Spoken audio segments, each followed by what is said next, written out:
Te place l'ancienne devant toi, mon Seigneur. Nous sommes que des hommes devant toi, malgré la fidélité. Nous comptons sur ta grâce et sur l'option du Saint-Esprit. Seigneur, tu le bénis, tu le remplis de toi. Ce soir, nous nous attendons à toi, à ta parole. Parce que c'est toi qui parles à travers ton messager. Sí.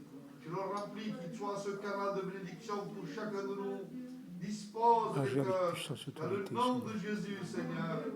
Amen. Amen.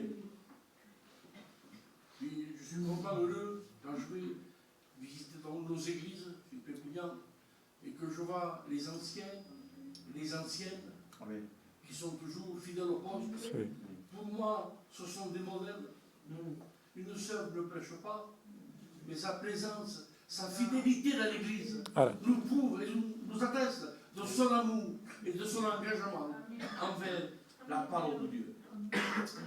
Le psalmiste dira ceci dans le psaume 89, « Heureux le peuple qui connaît le son de la trompette et qui marche en clarté de sa face. Que son nom soit loué. » Le son de la trompette est interprété de plusieurs façons. Parlant de la Bible, bien entendu. C'est un signal de départ, de rassemblement, d'avertissement, signal de victoire, signal d'obéissance et symbole de la prière. Amen. Amen. La Bible nous dit dans le livre d'Exode, le peuple d'Israël était réuni, il ne connaissait pas encore bien l'Éternel. Dieu se manifesta dans la montagne d'Oreb et il dit, le troisième jour, il y eut des ténèbres et des éclairs et une épaisse fumée sur la montagne et les trompettes ont retenti, symbole de la voix puissante de Dieu. Amen. Il dit, et le peuple a été dans la crainte.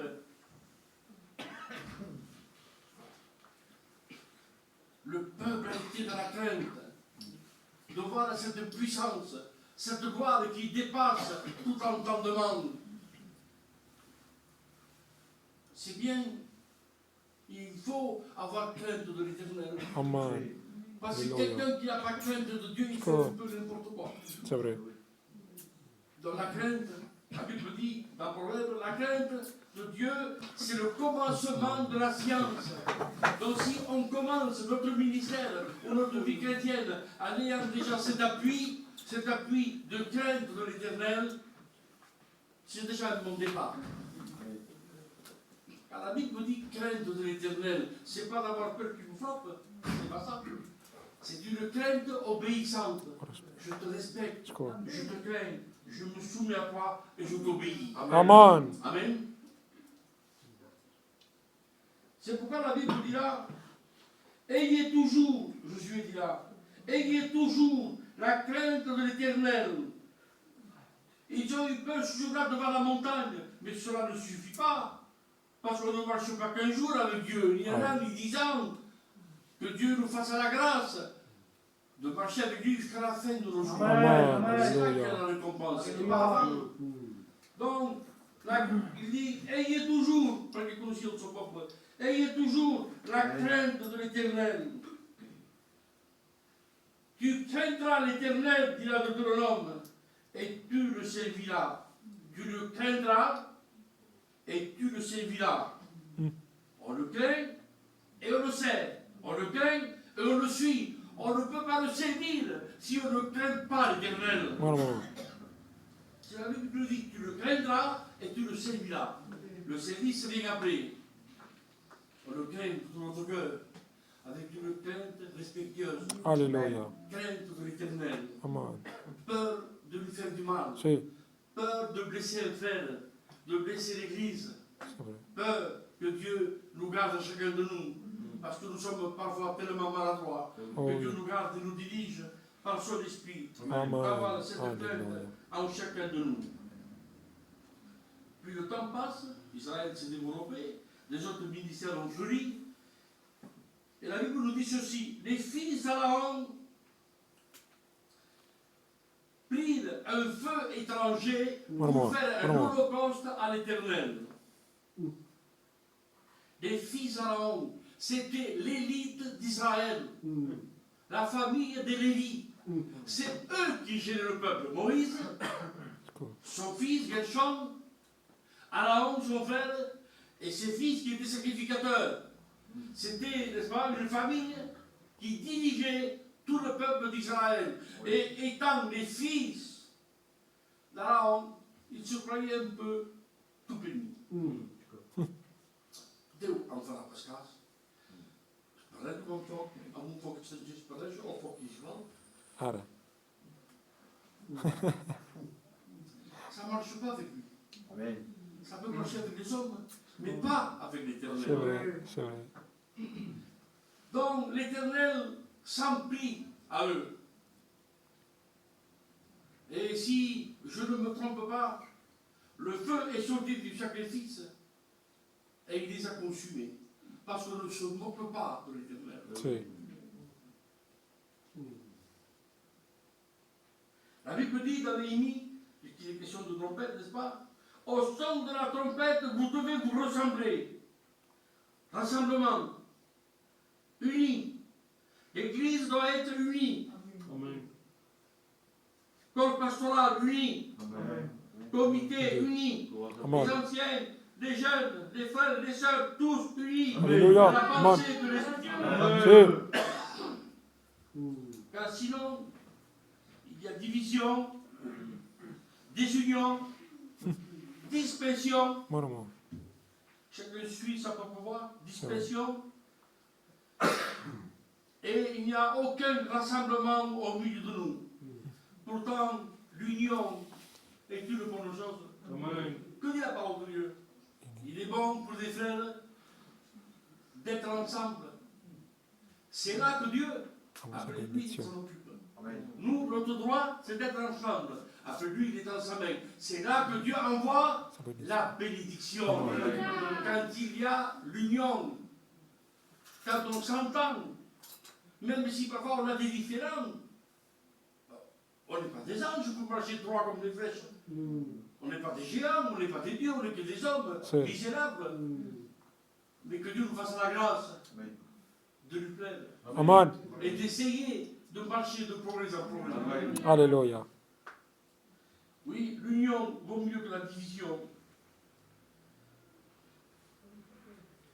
La Bible dit, où deux s'accordent sur terre, qu'ils demandent ce qu'ils veulent, et cela leur sera accordé. C'est dans Matthieu, au verset 18. Que deux sur terre soient unis, qu'ils demandent, et Dieu leur accordera. Oui. Il vaut mieux être deux et être lui que 500 et se faire la guerre. Vraiment.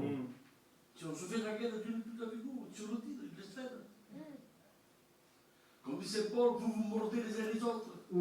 D'agneaux, on est devenus des lions, on se mord maintenant, les uns les autres. Saint Paul dit que vous allez vous détruire les uns et les autres.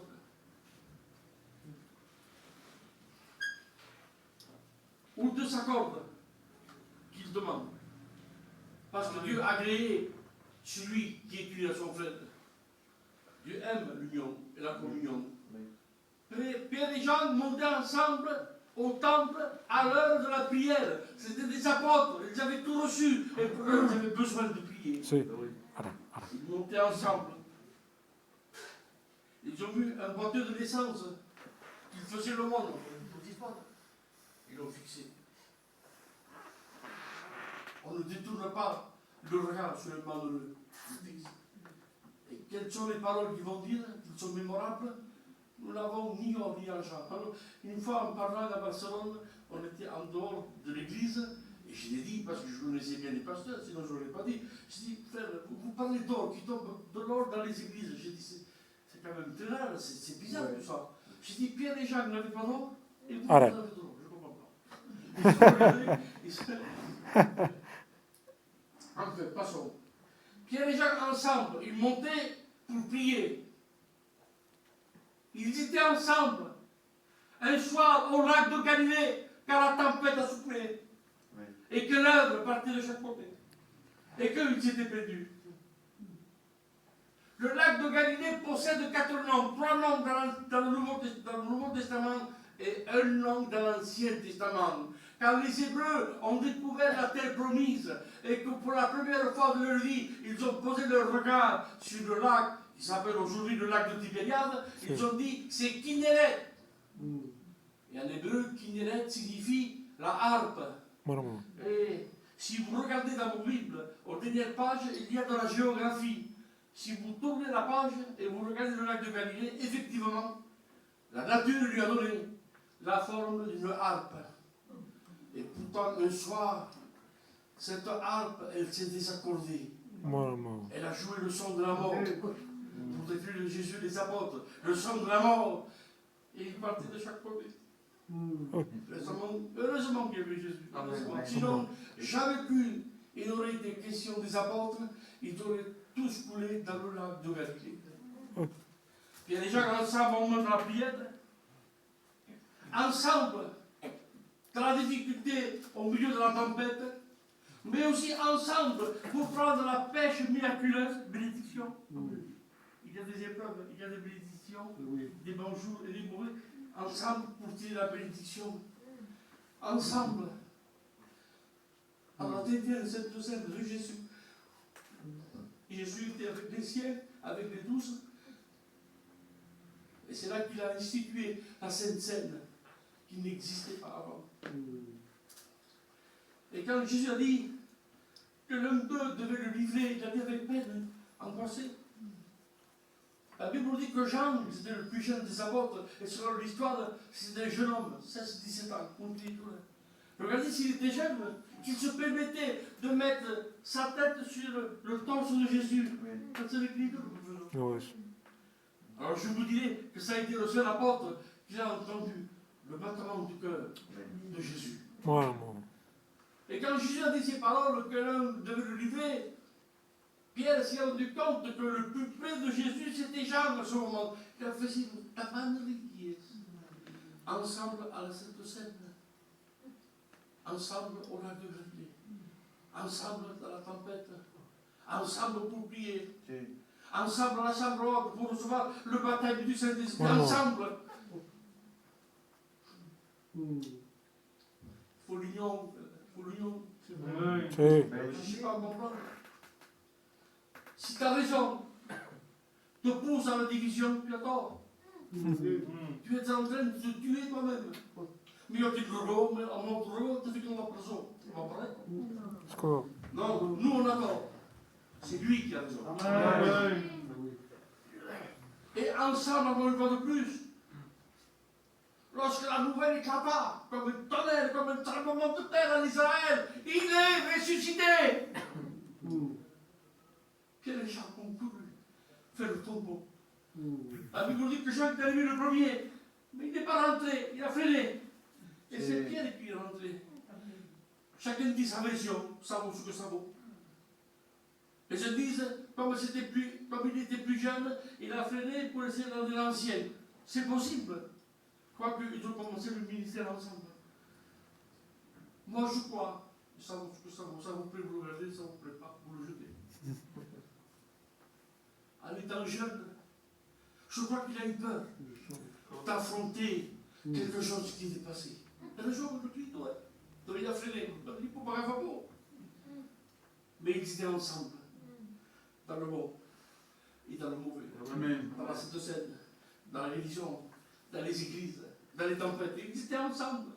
Alors Dieu bénit, Dieu donne, Dieu donne, Dieu donne. Même si on passe des moments, il est avec nous. Pourquoi on le sait qu'il est avec nous? Perché passa un momento che abbiamo spazio. Perché spazio che abbiamo spazio. Perché spazio e abbiamo spazio. Come posso tu che si